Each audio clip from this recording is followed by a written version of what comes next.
केशव प्रसाद मौर्य 100 विधायक अपने साथ लेकर चले हैं और हम उन्हें मुख्यमंत्री बना देंगे। अखिलेश यादव का यह बयान इस वक्त मीडिया जगत की सुर्खियों में बना हुआ है। वहीं केशव प्रसाद मौर्य ने भी इस पर अपना जवाब अखिलेश को भेज दिया है।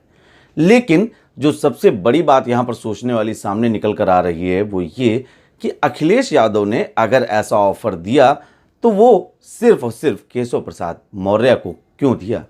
क्या है पूरा माजरा, हम आपको समझाते हैं। उससे पहले आप हमारे चैनल को सब्सक्राइब कर लीजिए और देखते रहिए द कैमरा 1999।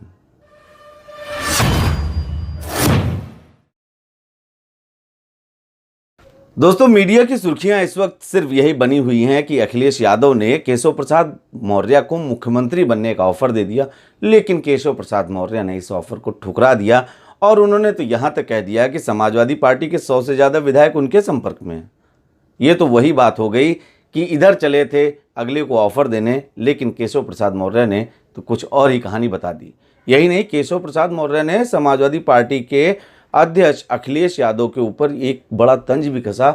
उन्होंने अखिलेश यादव को बिन जल मछली भी कह दिया। उनका कहना है कि अखिलेश यादव बिन सत्ता के बिन जल मछली जैसे हैं। सुनिए सबसे पहले आप केशव प्रसाद मौर्य को।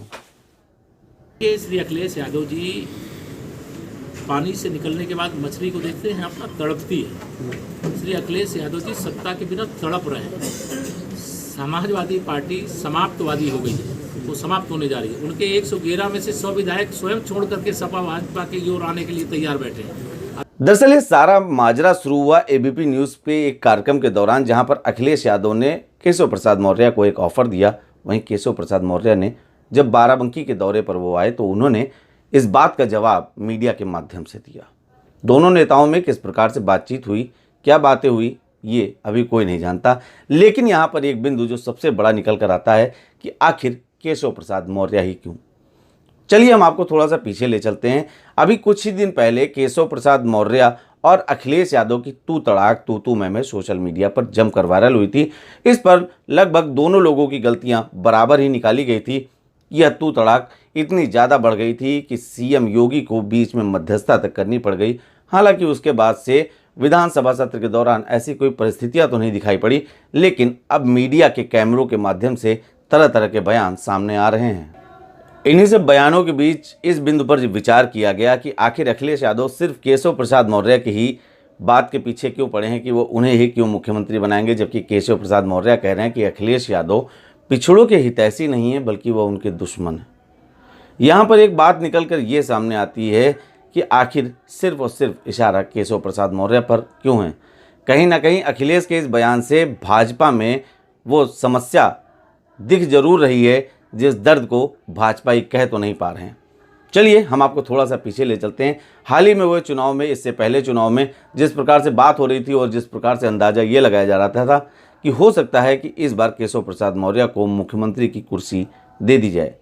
वो बात अलग है कि केशव प्रसाद मौर्य सिराथू विधानसभा से चुनाव हार गए और वहां से सपा के ही प्रत्याशी ने उनको चुनाव में करारी शिकस्त दी।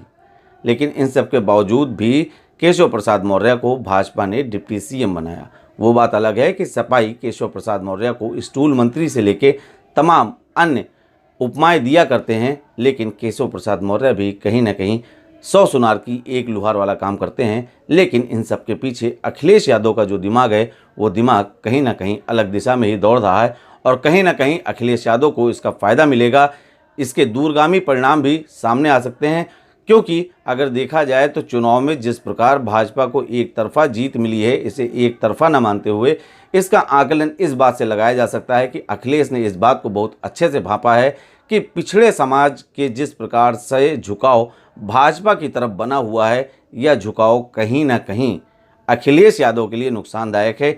इसलिए अखिलेश यादव अब वर्तमान समय में काफ़ी ज़्यादा सक्रिय हो चुके हैं और अगर बात करें चाहे वो सोशल मीडिया पेज हो या किसी भी मीडिया चैनल पे बयानबाजी की बात हो, अखिलेश यादव इस वक्त लगातार भाजपा को घेर रहे हैं। और जो पिछली बार ये बातें सामने निकल कर आ रही थी कि अखिलेश यादव सक्रिय नहीं दिखाई पड़ रहे थे, इसके विपरीत अखिलेश यादव इस बार कहीं ज़्यादा सक्रिय नज़र आ रहे हैं। वो बात अलग है कि पिछले चुनाव में उन्हें हार मिली, करारी हार मिली, उनकी सरकार नहीं बन पाई, लेकिन जिस तरह से वर्तमान समय में अखिलेश यादव एक माइंड गेम खेल रहे हैं, एक स्ट्रेटेजी के तहत चल रहे हैं, इसके कहीं ना कहीं दूरगामी परिणाम अवश्य सिद्ध होंगे। और जिस तरह से उन्होंने सीधा टारगेट उत्तर प्रदेश के दोनों डिप्टी सीएम को किया है, जी हाँ, दोनों डिप्टी सीएम को इसलिए कह रहे हैं क्योंकि जब भी कोई स्वास्थ्य का मुद्दा सामने आता है तो समाजवादी पार्टी के पेज से सीधे सीधे डिप्टी सीएम ब्रजेश पाठक को निशाने पर अखिलेश यादव लेते हैं। केशव प्रसाद मौर्य के साथ भी यही बात हो रही। कहीं ना कहीं जो केशव प्रसाद मौर्य ने ये बात कही कि फूट डालो नीति करो की राजनीति जो चल रही है, इस कारण से उनका नाम लिया जा रहा है, तो कहीं ना कहीं फूट डालने की बात वहीं पर आती है जहां पर आदमी को कहीं ना कहीं जगह दिखाई पड़ती है। क्या भाजपा कुछ ऐसा छिपा रही है? क्या वास्तव में केशव प्रसाद मौर्य अंदरूनी तौर से भाजपा नेतृत्व से नाराज चल रहे हैं? ऐसे तमाम सवाल अखिलेश यादव के इस प्रस्ताव ने पैदा कर दिए हैं। इनका जवाब भाजपा क्या देती है ये सब आप सभी जान रहे हैं, केशव प्रसाद मौर्य ने इसका क्या जवाब दिया ये सब भी आप जान रहे हैं। लेकिन जो वास्तविक तथ्य है वो यह तथ्य है कि केशव प्रसाद मौर्य के पर ही विचार आखिर अखिलेश यादव ने क्यों किया। यहाँ एक बात और भी सामने निकल कर आती है कि अखिलेश यादव को ये पता है कि केशव प्रसाद मौर्य का भाजपा में प्रभाव अच्छा है और भाजपा में उनकी पकड़ 100 से ज़्यादा विधायकों पर है। ये बयान कोई हवा में नहीं दिया गया, अखिलेश यादव ने बयान सोची समझी रणनीति के तहत दिया है और भविष्य में इसके वास्तव में कहीं ना कहीं दूरगामी परिणाम सिद्ध होंगे। आप इस पर क्या विचार करते हैं? आपका इस पर क्या कहना है? हमें कमेंट बॉक्स में ज़रूर बताइए।